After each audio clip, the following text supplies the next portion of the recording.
Assalamualaikum warahmatullahi wabarakatuh. Alhamdulillahilladzi bi ni'matihi tatimmus shalihat. Asyhadu an la ilaha illallah wahdahu la syarika lah. Wa asyhadu anna Muhammadan 'abduhu wa rasuluhul karim. Allahumma shalli wa sallim ala nabiyyina al-Mustafa Muhammadin wa ala alihi wa ashabihi ajma'in. Amma ba'd.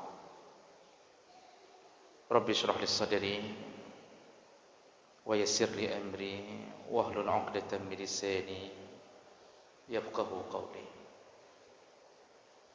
Segala puji bagi Allah, kemudian salawat dan salam kepada Rasulullah, pada keluarga dan seluruh sahabat-sahabatnya yang Allah muliakan insyaallah. Bapak-bapak dan ibu-ibu jamaah salat maghrib dan Isya yang telah berhadir karena Allah, dan semoga kehadiran kita tercatat sebagai pahala di sisi Allah Subhanahu wa taala. Kita sedang membahas tentang bagaimana beradab kepada Allah Subhanahu wa taala. Di pertemuan kita di bulan yang lalu, kita sudah membahas bagaimana para nabi beradab dengan Allah, sampai dalam kalimat demi kalimat yang mereka utarakan di dalam doa, mereka memakai bahasa-bahasa yang sangat santun dan merendah di hadapan Allah Subhanahu wa taala. Baik, setelah kita gambarkan tentang keadaan para nabi yang beradab kepada Allah, maka mulai malam ini kita masuk ke dalam poin-poin bagaimana beradab kepada Allah. Yang pertama yaitu tulqa akhbarullah subhanahu wa ta'ala bitasdiq. Adab pertama yaitu hendaknya kita membenarkan semua yang datang dari Allah Subhanahu wa taala. Allah Subhanahu wa taala menyebutkan dalam surah An-Nisa 87, wa man asdaqu minallahi haditha. Adakah perkataan yang lebih benar daripada perkataan Allah Subhanahu wa taala? Dalam ayat lain Allah sebutkan wa man asdaqu minallahi qila. Adakah perkataan yang lebih benar daripada perkataan Allah Subhanahu wa taala? Pertanyaan ini menunjukkan bahawa tidak ada yang bisa dijamin kebenarannya kecuali kalimah yang datang dari Allah Subhanahu wa taala. Dan apabila kalimah itu turun kepada nabi, maka setiap yang keluar dari mulut nabi adalah kebenaran yang datang dari Allah Subhanahu wa taala. Maka Rasulullah sallallahu alaihi wasallam kalau mengatakan sesuatu, maka perkataan itu dipastikan bukan dari nafsunya, tapi datang dari Allah Subhanahu wa taala. Oleh karena itu, salah satu adab kita, apapun yang datang dari Allah wajib kita benarkan. Wajib. Tidak boleh ada keraguan-raguan sedikit pun. Oh, kalau ada ayat-ayat mutasyabihat di dalam Al-Quran, maka ayat itu bukan menunjukkan bahawa Allah tidak benar, tapi kita perlu memikirkan lebih lanjut apa yang Allah maksudkan di balik ayat tadi. Jemaah melakukan Allah Subhanahu wa taala, walaupun kita menemukan kabar dari Allah yang tidak bisa masuk akal kita. Jadi kalau kita menemukan sesuatu kabar dari Allah yang tidak cocok dengan akal kita, maka ketahuilah bahawa yang tidak sanggup mencapai itu adalah akal kita.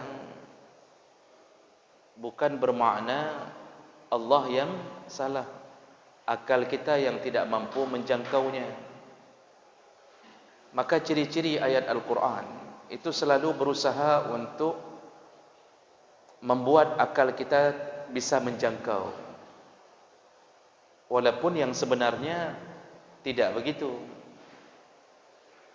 Ketika Allah menceritakan tentang surga, maka adab kita tidak boleh ada keraguan sedikit pun dari apa yang Allah sebutkan, walaupun tidak masuk akal. Ini karena akal kita terbatas. Kalau Allah mau menceritakan tentang surga yang sebenarnya, itu lebih tidak bisa kita terima.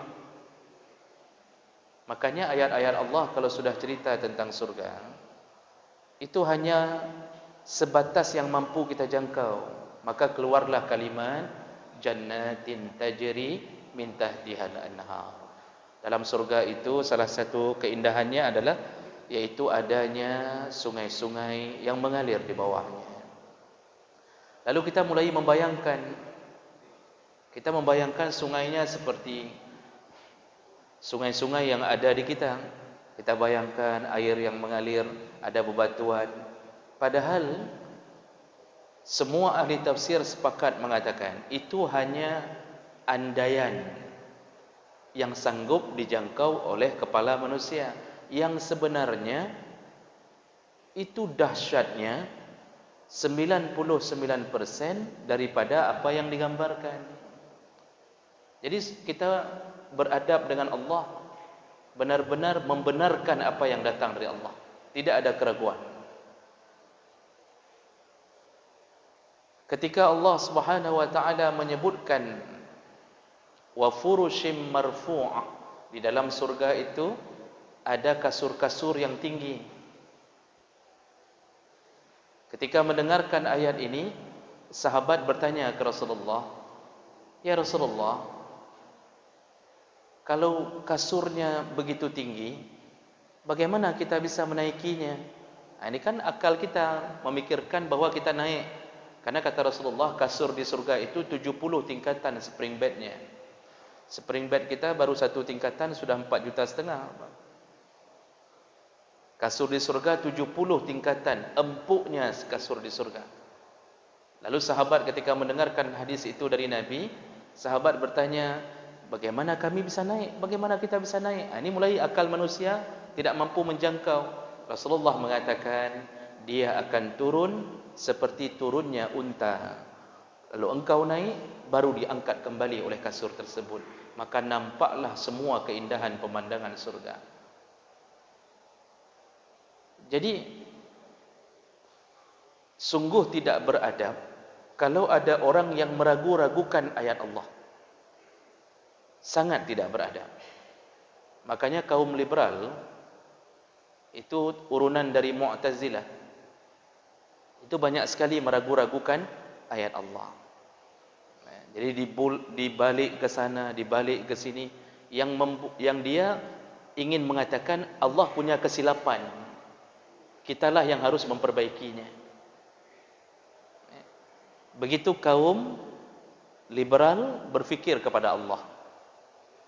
Kita sami'na wa ata'na, kami dengar, kami taat. Oh, tidak terjangkau, biarkan tidak terjangkau, nanti akan lihat sendiri. Syaratnya mati dulu.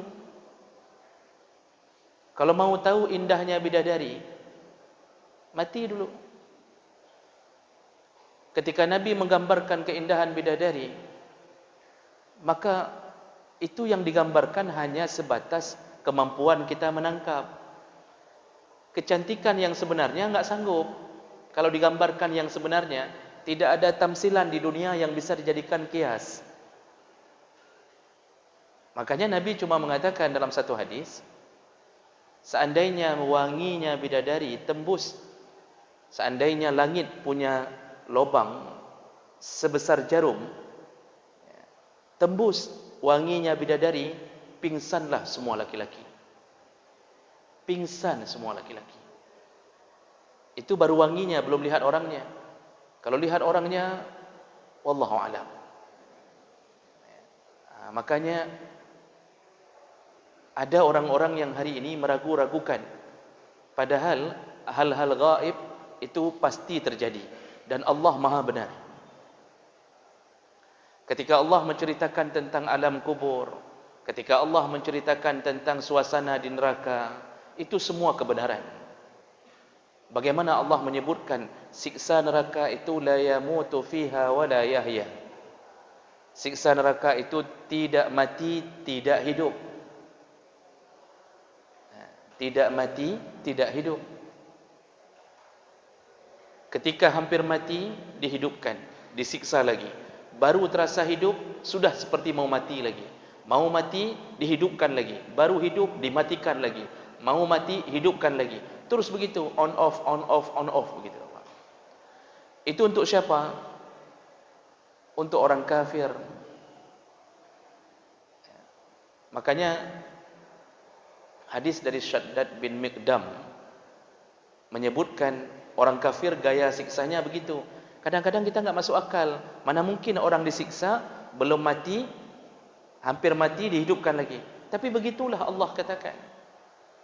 La yamutu fiha wa la yahya. Itu metode siksa untuk orang kafir. Sedangkan untuk orang mukmin dalam hadis Nabi disebutkan dia hanya disiksa seperti itu sebatas dosa-dosanya saja. Sebatas besarnya dosa-dosa yang dia bawa. Begitu sudah impas dengan dosa, maka Allah matikan dia sebenar-benarnya mati. Jadi orang mukmin itu ketika sudah impas dengan dosanya, di dunia sempat tidak taubat dari satu dosa.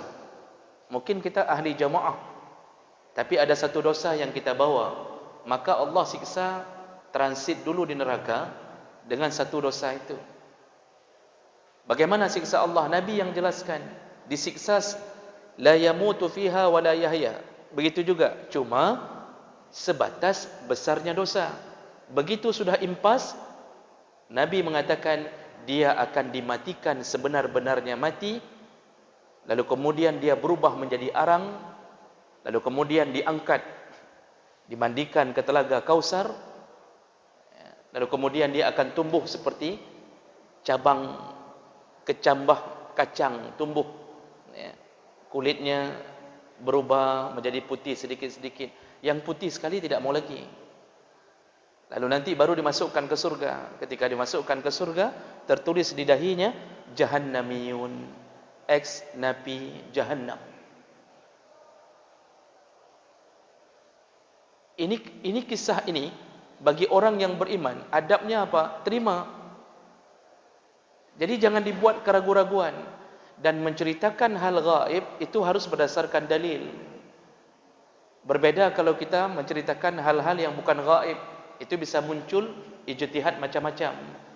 Tapi kalau yang gaib, jangan terima cerita itu kecuali berdasarkan dalil. Dulu ada orang di salah satu masjid bercerita bahwa nanti waktu kiamat kita orang Islam akan berpegangan pada kain Kaabah. Lalu Kaabah itu melayang, terus melayang, kita diselamatkan. Kita semua pegang di kain Kaabah.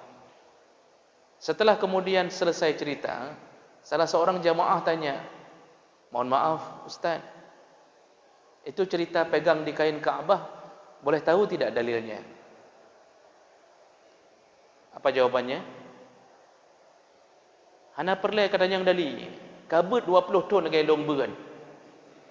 Begitu jawabannya. Kan cukup mantap dalinya, nampak berah balik. Jadi Bapak Ibu maka Allah, hal gaib wajib percaya. Dan itu wajib berdasarkan dalil. Dalilnya adalah Al-Quran, hadis-hadis Nabi yang dijadikan hujjah. Cerita pertanyaan Munkar Nakir, cerita tentang datangnya seorang makhluk yang tampan sekali, wangi sekali, kemudian menemani kita. Kita lalu bertanya, man anta, siapa engkau? Lalu dia menjawab, ana amaluka salih, akulah amal salehmu di dunia. Semua itu belum terjadi, tapi wajib bagi kita percaya, yakini, dan itu wajib terjadi. Wajib terjadi. Kalau tidak percaya, tanya sama orang yang sudah mati. Nah merempok dengan makhluknya. Pasti, pasti. Maka jemaah melakukan Allah tidak boleh meragu-ragukan apa yang datang dari Allah. Tidak dibolehkan. Ini termasuk salah satu sifat mungkar kepada Allah Subhanahu wa taala. Dalam salah satu hadis Nabi sallallahu alaihi wasallam dari Abu Hurairah, hadis riwayat Bukhari, qala Rasulullah sallallahu alaihi wasallam, "Idza waqa'a az-zubab fi syarabi ahadikum falyaghmishu." Kata Rasulullah, kalau jatuh lalat ke dalam salah satu minumanmu, maka ighmis, falyaghmis, tenggelamkan. Jadi Rasulullah mengatakan kalau jatuh lalat di dalam minuman, dalam bejana, dalam kuah, cara menanganinya, tenggelamkan. Makanya Menteri Susi itu mengambil hadis Nabi, tenggelamkan. Alih betul kecok dia hadis Nabi, Allah alam. Disuruh tenggelamkan dulu, summa liyanzi'ahu, kemudian baru ambil. Kata Rasulullah, lalat jatuh dalam kopi, tenggelamkan, lalu ambil, baru buang. Yang dibuang apanya? Lalatnya, jangan kopinya. Kopinya masih boleh diminum. Apa yang menyebabkan Rasulullah mengatakan itu? Rasulullah membongkar satu rahasia. Kata Rasulullah, fa inna fi ihda janahaihi da, di salah satu sayap lalat racun, wal ukhra syifa, penawarnya ada di sayap sebelah. Makanya lalat kalau landing itu selalu mereng. Lalat itu kalau landing mereng. Nah, selalu yang jatuh duluan itu yang beracun. Penawarnya ada di sebelah. Disuruh tenggelamkan. Ini tidak masuk akal. Ternyata setelah saya sudah baca artikelnya. Sudah baca artikel, sudah pernah diuji lab. Ternyata benar bahwa sebelah sayap lalat itu ada racun, sebelahnya lagi penawar. Rasulullah suruh tenggelamkan agar racun itu tidak bereaksi di dalam minuman kita. Jadi walaupun seakan-akan ini cerita, seakan-akan dongeng, akan-akan tidak percaya, ternyata terbukti kebenarannya. Makanya semua yang datang dari Allah, yang datang dari Nabi, wajib benarkan. Kalau kita sudah punya sifat itu, maka kita telah mengambil salah satu sifat Abu Bakar As-Siddiq. Digelar dengan As-Siddiq, apapun yang datang dari Nabi, dia benarkan tanpa keraguan sedikit pun. Tidak ada keraguan sedikit pun. Ketika Nabi mengatakan dirinya seorang Nabi, Abu Bakar yang langsung membenarkannya. Ketika Nabi turun kembali waktu Isra Mi'raj, Abu Bakar yang membenarkannya. Tidak ada keraguan. Makanya ketika Allah sebutkan tentang keadaan Nabi, Subhanalladzi asra bi'abdihi lailan minal masjidil haram ilal masjidil aqsa alladzi barakna haulah. Itu waktu Allah katakan kami isra'kan bi'abdihi, hambanya. Allah kalau sudah sebut hamba kepada seseorang, berarti itu yang paling dicintai. Kenapa begitu? Karena tidak semua hamba mau mengakui sebagai abdun. Ada hamba yang sombong, tidak mau mengakui dirinya hamba Allah. Maka Allah paling suka kepada orang yang merendahkan diri di hadapannya. Maka gerakan salat yang paling dicintai Allah adalah waktu sujud, paling dekat dengan Allah. Karena di saat itu kita benar-benar kepala kita satukan dengan kaki. Disitulah disuruh berdoa. Itu sudah benar-benar hamba itu. Sudah benar-benar kita seakan-akan orang yang hina, rendah di hadapan Allah. Dan Allah paling cinta kepada orang itu. Jadi cerita itu saja Allah sudah cerita dalam Al-Quran. Jumhur ulama mengatakan bahawa yang diisrakan bukan hanya ruh Nabi. Jadi Nabi tidak bermimpi, Nabi tidak berangkat ruhnya saja. Tapi yang diisra' mi'rajkan langsung adalah jasadnya dan ruh sekaligus. Itu pandangan jumhur ulama. Dan itu adalah kebenaran. Itu adalah kebenaran. Makanya jemaah melakukan Allah, adab kita yang pertama kepada Allah, apapun Allah cerita, benarkan, yakinilah. Kalau sudah yakin, maka muncul rasa takut kepada Allah. Kalau sudah muncul rasa takut, maka kita akan melakukan ibadah kepada Allah.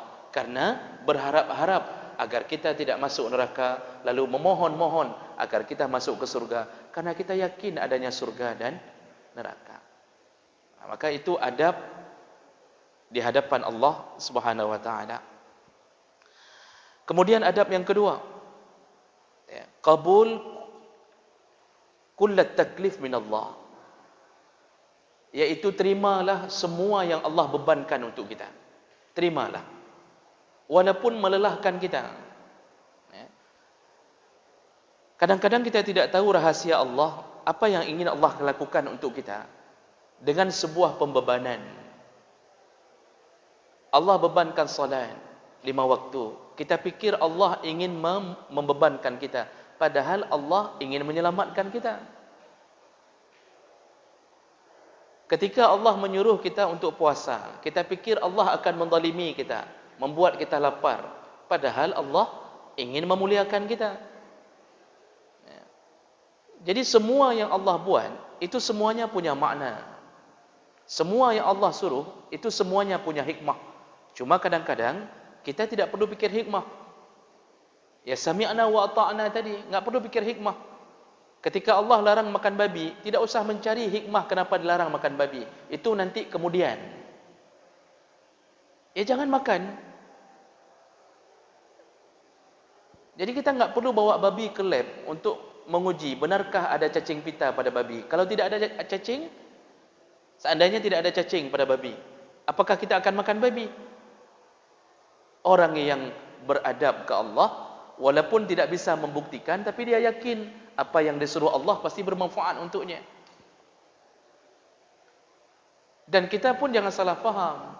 Allah kalau melarang sesuatu, itu bukan bermakna yang dilarang itu adalah sesuatu yang buruk. Bisa jadi beberapa perkara memang untuk menguji kita saja.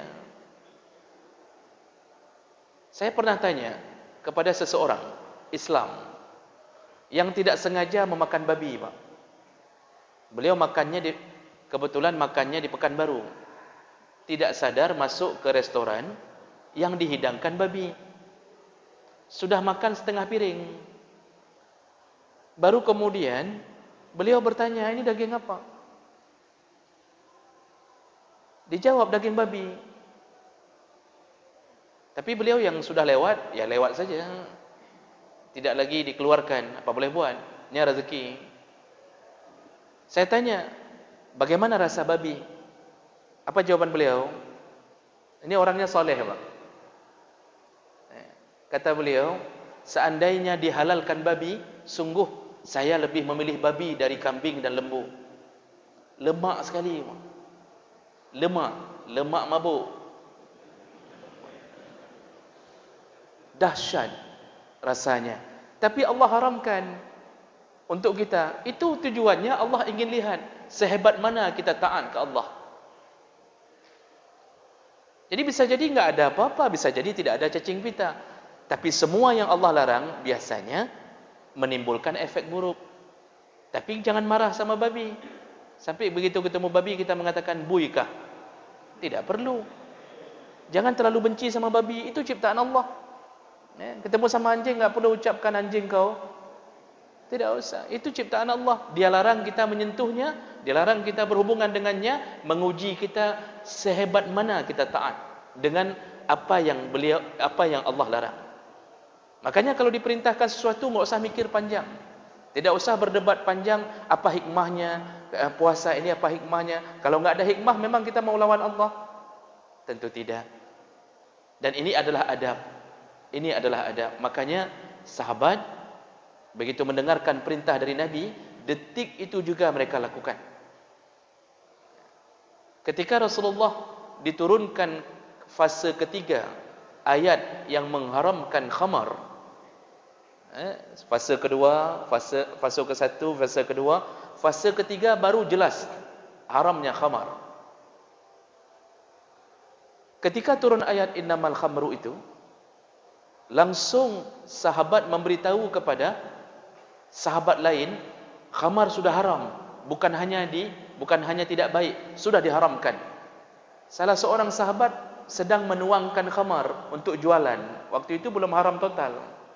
ketika mendengarkan khamar haram, langsung mereka tumpahkan jualan mereka ke jalan-jalan di Madinah sampai hari turunnya wahyu innamal khamru itu, Madinah basah. Pasar-pasar Madinah basah. Dengan apa? Khamar. Dari apa? Yang mereka ingin jual. Jadi mereka enggak mikir lagi, udahlah, ini kan hari terakhir, ini kan keuntungan terakhir, kita jualan terakhir, kenapa memangnya? Enggak ada lagi, Masya Allah. Detik itu juga mereka lakukan. Makanya ketika Allah suruh aqimus shalah, lakukanlah. Disuruh puasa, lakukanlah. Disuruh bayar zakat, lakukanlah. Apa yang kita keluarkan, Allah balas lebih di akhirat. Maka ini bahagian adab yang perlu kita pertahankan. Tidak usah banyak tanya tentang perintah-perintah Allah. Oh, kalau ada khilaf-khilafiyah di bawahnya, itu cabang, itu furu'. Itu hanya cabang-cabang. Yang salat tetap sama wajib. Masalah di belakang sedikit-sedikit terjadi perbedaan, enggak usah terlalu diambil hati sampai menimbulkan permusuhan. Karena toh kita kalau sudah masuk ke dalam dunia khilafiyah, itu kita masuk ke dalam lautan yang tidak bertepi. Oh, mau membenarkan diri, orang lain pun membenarkan dirinya. Oh, kita salahkan dia, dia pun salahkan kita. Jadi tidak ada tepian itu. Yang pedang benang basah hanya. Prinsip lakukan saja. Kita berprinsip seperti apa? Selama usulnya kita dapat, ya sudah lakukan. Ya, jadi jamaah melakukan Allah Subhanahu Wa Taala, ini adab yang kedua kepada Allah Subhanahu Wa Taala. Terimalah semua apa yang diperintah Allah dan semua yang dilarang Allah tanpa bertanya. Maksud tanpa bertanya, tanpa meragu-ragukan perintah Allah. Pasti ujungnya baik.